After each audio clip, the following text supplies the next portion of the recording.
friends, I'm Amy Trull. I'm a CPA and numbers nerd. I'm also a business owner, but I have a slightly different type of business model than maybe a lot of the other CPAs that you're used to. I actually teach finances online. I teach business owners financial literacy and profit strategy to help them in their business. But this is not always what I did. Previous to this, I was in the corporate world for a Fortune 500 company for a long time. And then I went out on my own and I was actually a fractional CFO where I was working directly with businesses to help them with their finances. And then I decided, after working myself like crazy and not feeling like I was really getting paid what I was worth, that it was time for a different type of business. And that is when I found Amy Porterfield.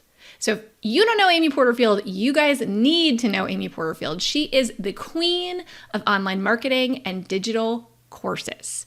So she taught me how to create and market a digital course that could actually replace, and at this point, 5x my old corporate salary. And we're only going up from here. So I'm really, really excited to introduce you to her. If you already know her, then you know she's made tens of millions of dollars launching online courses and teaching other people how to do the same thing.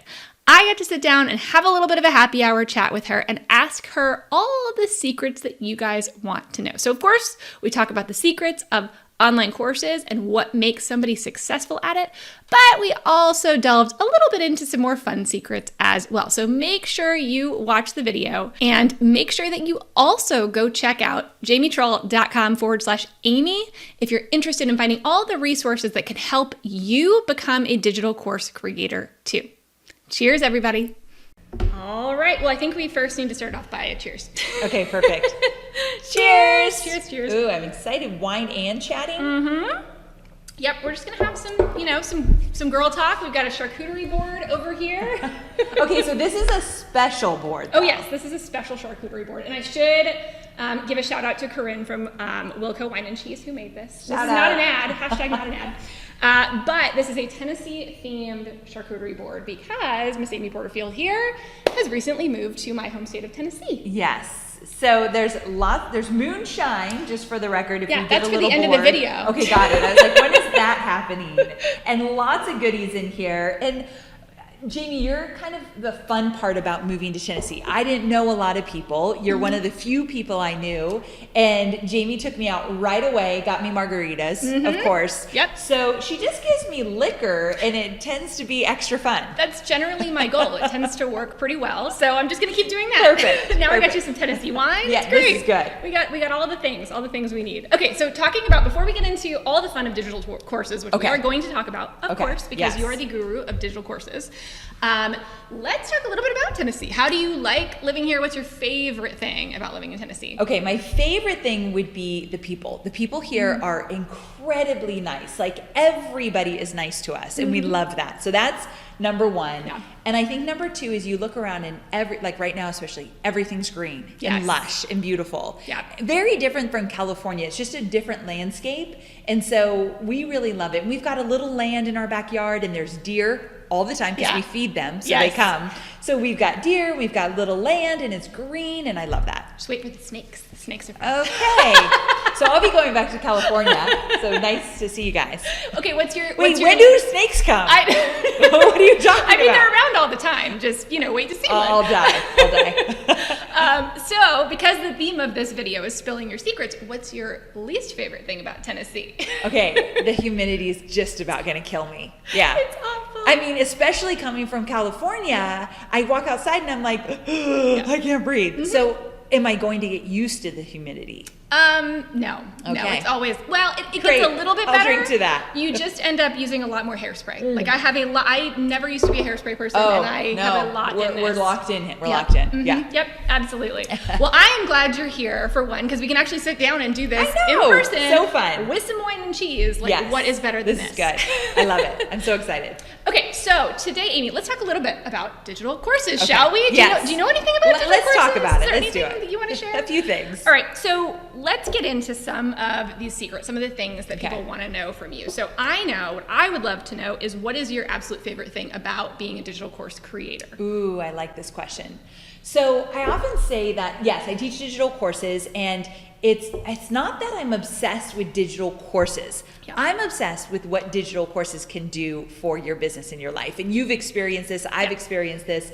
So I always talk about this idea of freedom, this idea that when you have a digital course, that you put the work and time and effort and love into creating this asset, you get to launch it over and over and over again. So you're not reinventing the wheel, which means that you're going to get more time and space and time for creativity, and you're not going to hit that financial ceiling because you have an opportunity to make more money with the same course over and over again. So I love the time, financial, and lifestyle freedom that a course gives to you. And I live only what I teach. Like, I live that freedom, and I see my students do it all the time. Yep. And I can attest to that 100%. Like, that's my favorite thing too, is just the freedom that it gives you is so amazing, and the impact that you can have too, right? I mean, so true. A lot of my students aren't about the money. They're about the impact on other people's lives. They tell me this all the time. And they say, not only do I get to impact so many more lives with my course than I could with one-on-one, because when you do one-on-one, you can only serve so many people. So they say, not only do I get to impact lives, but then I get to spend the money on helping those that I want to help and serve. And I love that. Yep. That was my story from 2 years ago, right at the time, like almost to the day that we're recording this. 2 years ago, we got to talk for the first time. And that was my story entirely, was I was doing one-to-one services, and I did love that business, but the impact was, only a certain number of people at one time. I could only take so many clients. And then I was kind of burning myself out doing the dollars per hour thing, and having something that was more scalable that could impact thousands at this point, which is crazy to say. 2 years later, thousands of people, and you tens of thousands, right? Like that has got to feel so amazing. It does. Yeah, I agree. Okay, so that's an easy one. I get an easy one. Now the harder one. What is your least favorite part about being a digital course creator? That's a good question. We gotta get real here. Yes, I've never been asked that. It's happy hour. We gotta get real. Yes. So my least favorite thing. Okay, one thing that's hard about creating digital courses, especially when you love to create the course, and tell me if you've experienced this, you create the course, and my motto is you create one course and then you launch it over and over and over again, so you're not reinventing the wheel. But when you launch your course, and then let's say a few weeks later, you realize something that you really want to change in the course. Has this happened to you? You're like, ooh, I don't like how I taught it that way, or like sometimes I'll teach social media in my courses and then social media changes, and I'm like, So my discipline is to wait to change the course till the next time I launch it.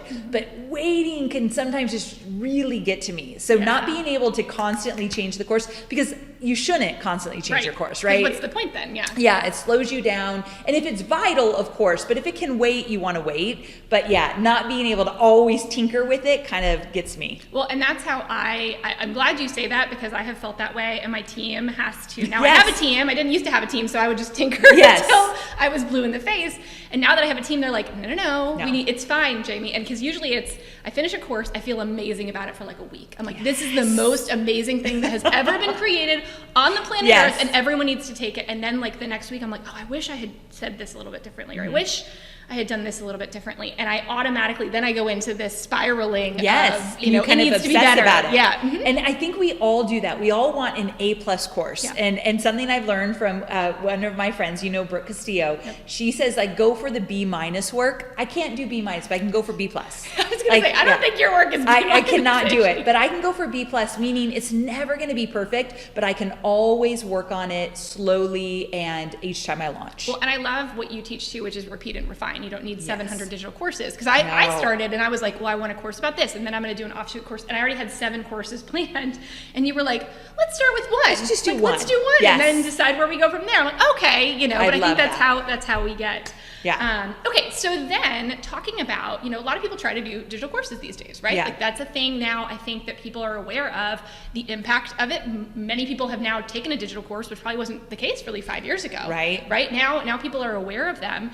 So what is it that makes for a successful digital course creator? Like, what's one trait you have seen, or one thing that successful digital course creators have in common? Okay, can I give two? Of course. Okay, so the first thing, the difference between a successful digital course creator and a course creator that doesn't launch, doesn't make money, is that a successful digital course creator is willing to just get started even though they don't know all the answers. Yeah. So it's a mindset thing, but it's this idea that I know I'm not guaranteed success. I don't know how it's all going to come together, but I'm going to do it anyway. So I have hundreds and hundreds of success stories, Jamie being one, from Digital Course Academy. And Jamie, would you agree with this? Because I can say this about all my other success stories. When you first created your course, did you say, I know this is going to be a huge success. I am going to make bank with this. I'm going to change lives. This is definitely going to work. Not even a little bit. Right? So all my success stories never start out saying, this is totally gonna work, I've got it in the bag. Until someone buys it. You're like, yes, hopefully somebody's gonna buy it. And I hope it's not my mom. Like, I hope it's a real customer. So every course creator feels that in the beginning. Yeah. So knowing that the successful course creators just get started. They just do it. And it's usually from courage, not confidence, because confidence comes with success. Yep. But they just, and usually, here's the secret, they do it because their why is bigger than their fear. They want something they don't have, and they know digital courses will get them closer to that. Like you didn't want to be tied to your desk on the phone with clients every single day, knowing you could only make so much money and you only had so much time. So it's that desire, that why you have to get clear about. So that's number one. And then the other thing about a successful digital course creator is when something doesn't work out, they get back up and they do it again. And so some of my success stories, their first launch was not a success. My first launch, I made a whopping $267 and cried for a week. So I would never be here today with over 8 successful digital courses, over $40 million in successful course sales if that first launch, if I said, I'm not cut out for this. Mm-hmm. So they're willing to get back up. I think that is so true. I love the idea of your courage being greater than your fear, right? Yes. Like you have more courage than you have fear, or at least overcoming that fear. Because I definitely am a recovering perfectionist. Oh, right here. Which is the exact, like, it was just fear, right? And you just have to kind of do it anyway. You're not gonna all of a sudden wake up and be like, oh no, this is easy and I'm not scared anymore. No, you're terrified, and you keep taking those steps. And then you're right? Like, success oftentimes comes on the other side of failure. It's rare that we're just going to succeed straight out the gate at something. And if we just decide, well, I guess I'm not meant to do this anymore, right? You know, what could have been, right? Like, what could have been? So true. That's what I always think about. So, I love that. Yeah, absolutely. So, okay, then flip side of that, right? Of course. What is it then that you see, and probably kind of similar themes, I would guess, but what is it that you see in people who maybe try to launch a course and aren't successful? Okay. That kind of question. is common. Yes. Okay. So the first thing I see, I'm going to get a little tactical now, not just make it about success, mindset, but more tactical. Yeah. And the first thing I see is that people don't validate their idea. So this is a big one. Mm-hmm. So you have to make sure that it's just not that you want to create a course. Now, let's back up a little bit. Who can create a digital course? Anyone can create a digital course, because you just need to have gotten results for yourself or for your clients or customers or somebody else, and you're willing to show the roadmap of how you got it. Yep. We've all gotten results for ourselves or for somebody else in our personal life or business. So you have something that you can sell in a course. So let's say you think about, okay, so in my personal life, I've done really well with Airbnbs. I know how to choose the right place, put it together, market it right. I've made really good money with it. It's a side hustle, but I do good with Airbnbs. So I could teach that in a course, for sure. It's a great course. But now we need to go to the audience you want to serve and ask them, where do they struggle with this? Have they ever bought anything else related to how to do a successful Airbnb? Where do they get their information from? What do they want? And really understand the people you want to serve. I call them course calls. You know course calls. Yep. I actually did a podcast with Jamie as a course call before she was a client. Totally just remembered that. Before Jamie ever was in my course, I knew she was an ideal customer of mine. And so I wanted to show what a course call looked like. So Jamie got on my podcast and I interviewed her, just as you could interview your potential customers, learned what she needed and wanted, and took that information back to help shape my own course. So that's what you need to do. You need to validate. Most people that don't have a successful course have not validated. Mm-hmm. Here's another one. they don't actually, so people that don't have success with their first launch, let's say, they don't really put a big effort into the marketing. So I teach people how to do webinars. And there's a lot of people that like, whoa, webinars, that's scary. I've never done one. What if the technology doesn't work? What if I don't know how to do it? Whatever. All of that comes up for all of us when we do something new, but you have to have a marketing vehicle. It's not enough to post on social media and say, I've got a course, if you want to buy it, come on over here. It doesn't work that way. You want to do a webinar or maybe a challenge or Facebook Lives leading up to this. You have to sell and sell more than once. You have to send multiple emails, post on social multiple times. It's a campaign. And so if you really treat it as one, and all of us can do it without a lot of bells and whistles, it makes a huge difference. Yeah, I think that is so true. I didn't know, so most people in my audience know I took Digital Course Academy. That is how I connected with you, which is basically your blueprint for, here's how to create and launch. And that's what I love. It's not just like, here's how to create a digital course. It's the other part of it, which I didn't even know I needed, because I was so stuck on the tech is confusing and what do I even, write my course about and how do I do it, versus even getting to the point of thinking, but how am I going to sell it? Like I hadn't even reached that in my head to know I needed it. And then I got into DCA and I'm like, oh my gosh, like I had no idea how much I needed this part of it. I love that. Because I think that just made all the difference, was having a way to sell it. And I think right now there's a lot of course creators out there trying or want to be course creators who are creating things, but then they're like, how do you get people to buy it? It's And true. you have got to have that vehicle. And webinars are a fantastically like effective way to sell. So fantastic. Yeah. Like, you've done so well with your webinars. And I teach people, because webinars are a little bit foreign to people who've never done it before. So I'll teach them, as you know, slide by slide by slide by slide to get it all locked in. And I think that's important. That's another thing between successful digital course creators and those who do not have success. Whether you learn from me or somebody else, learn from somebody who is willing to teach you how to do it. They've gone before you and they'll be your guide. When I worked for Tony Robbins, that was like one of the biggest lessons I took, that if you ever want to be successful in any area of your life, find someone who's done it and who's willing to give you their roadmap or guide on how they've done it, so that you don't have to stumble your way and guess your way through the whole thing. Yeah. Who has time for that? Right. And I'm scrappy by nature. So yes, I'm you always are the scrappy. person that's like, I can figure it out. And like, that might be you, that you're like, I don't need a course, like I can figure it out. I saved so much time, so much energy, so much like failed launch time, I'm sure, so much mind junk, just by being able to go through your course and also with other people who are going through it. And then you show up answering questions. Like, it was so beneficial to have a guide through that process and not get lost in like 17 different directions. I love that. Yeah, right? Let's just kind of fast track this so that you can start serving the people you want to serve versus stumbling through, how do I do this? Yeah. Like, let's get to the end game as fast as we can. Absolutely. So hopefully everybody, if you're thinking about creating a digital course, and I know she said you can learn from anybody, don't learn from anybody but from her. I will tell you, I'm a little bit biased, but you should learn from Amy for sure. But now, so let's skip, because we got to get to some of the charcuterie. Right, I'm like looking we like, can't really eat while we're. So I'm kind of eyeing this. We need to get some Jack Daniels going. I don't know. But so my last question, because we're spilling Amy's secrets today. What is totally course creation related? Okay. What's your? You look scared. I am like, what is she going to ask? Take a right sip, now? Amy. Take a sip. Hold on. What is this about? It's not too bad, I promise. Okay. What's your favorite guilty pleasure activity? Like, when you just want to do something for you, what are you going to do? Okay, so it's trash TV for sure.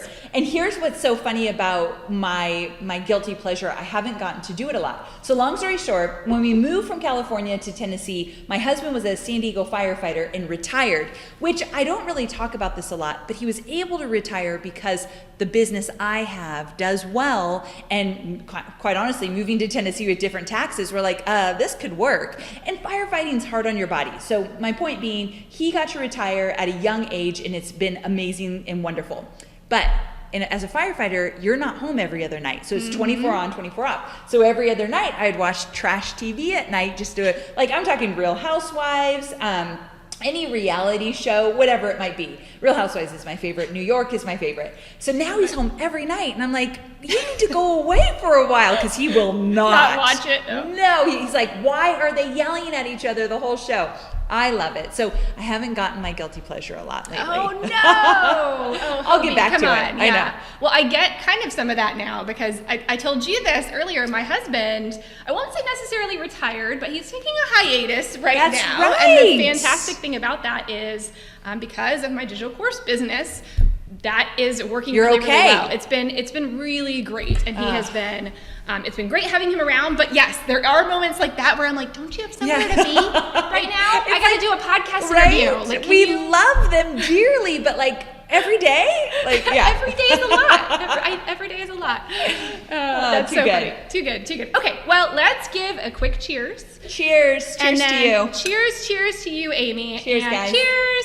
And if you guys want to learn more about creating digital courses, I want to make sure you go get all the information. I've compiled all the things that you need to know, all of Amy's great resources, and my own at jamietrull.com/Amy. So go there right now, check out everything. There's so many great things to get you started and get you really moving on your journey to create your digital course. So thanks for joining us. Bye. Bye.